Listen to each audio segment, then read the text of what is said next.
నమస్కారం అండి. ఈరోజు నర్సింగాపూర్ గ్రామం నుంచి వెళ్ళి మా గ్రామస్తులందరూ కలిసి ప్రజావానికి రావడం జరిగింది. ఏదైతే ఈ 437 సర్వే నెంబర్లో 378 ఎకరాల భూమి ఉండాల్సిన భూమిని ఈరోజు మాకు రికార్డులో 220 ఎకరాలు మాత్రమే ఉన్నది. తక్మిన 100 ఎకరాల భూమిని అంటే వైఎస్ రాజశేఖర రెడ్డి హయాంలో 5 విడతలల్లా 75 ఎకరాలు భూ పంపకం జరిగింది. సో ఇంకా తక్మిన భూమి అంటే 80 నుంచి 100 ఎకరాల భూమిని గత ప్రభుత్వాలు ధరణి పోర్టల్లో కబ్జా కావడం జరిగింది. అంటే ఇతర గ్రామస్తులకు పంపకం చేయడం జరిగింది. ఇది ఎలా అనంటే మా గ్రామంలో రేషన్ కార్డు లేదు, వాళ్ళకు ఆధార్ కార్డు లేదు, మా గ్రామస్తులు కాదు ఇతర గ్రామస్తులకు ఈ అధికారులు కుమ్మక్కయ్యి వాళ్లకు చేతులు అంటే వాళ్ళు ఏ విధంగా చేశారో ఆ రోజు ధరణి పోర్టల్లో మొత్తము 100 ఎకరాల భూమిని వేరే గ్రామస్తులకు ఇవ్వడం జరిగింది.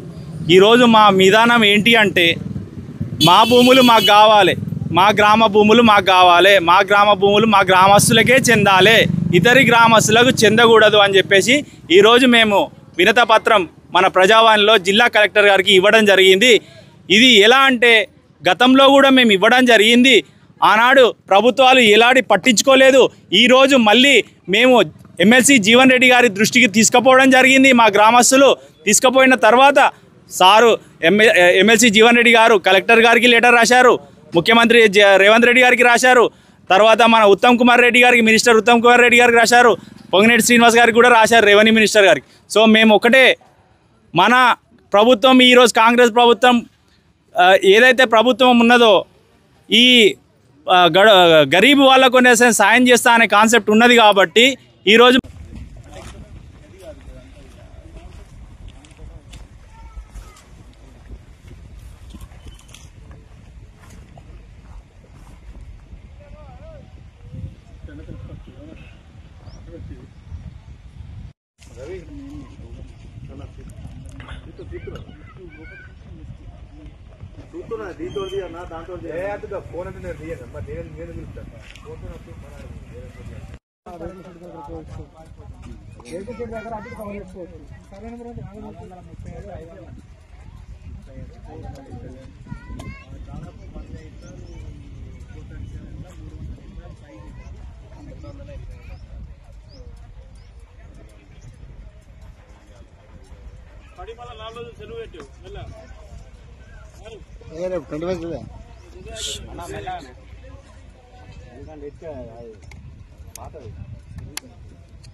అప్పుడు రైతు బంధు పడుతుంది పైసలు మీరు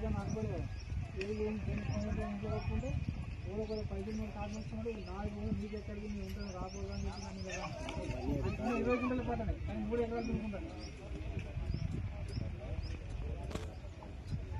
పోలీస్ స్టేషన్ కోర్టుకు రాస్తుంది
రైతు బంధు పడుతుంది కొత్త ప్రభుత్వాన్ని అనుకోలేదు.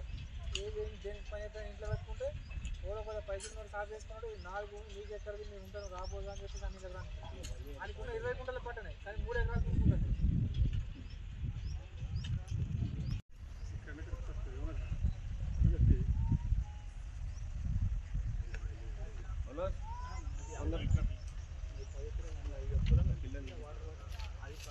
ఏమైందమ్మి రవి అన్న తిత్తున్నా చూస్తున్నా దీంతో అన్న దాంతో ఫోన్ అంటే నేను తీయండి అమ్మా నేను పిలుస్తాను ఫోన్తో మనదేనా రాజవరి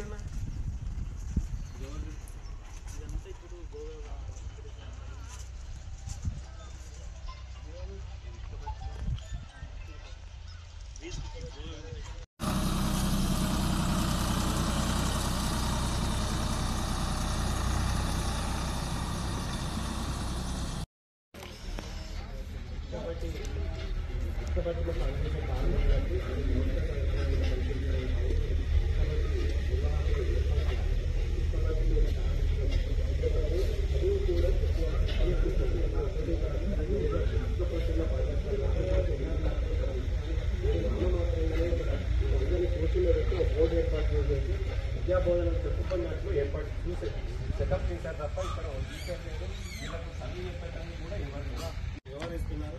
ఇవన్నీ అధికారులు పట్టించుకోవట్లేదు. బాల హక్కుల చట్టం ప్రకారం తీసుకున్నట్లయితే చిన్నారులు ఇక్కబట్టిలో ఉండకూడదు. కానీ అట్లాంటి ఈ ఇక్కబట్టిలో చిన్నారులతో కూడా పని చేస్తున్నారు. వాళ్ళకు చిన్నారులకు కావాల్సిన వసతులు కూడా కల్పించలేకపోతున్నారు. ఇక్కడ పిల్లలు మాట్లాడుతున్నారు. మీరు చదువుతున్నారు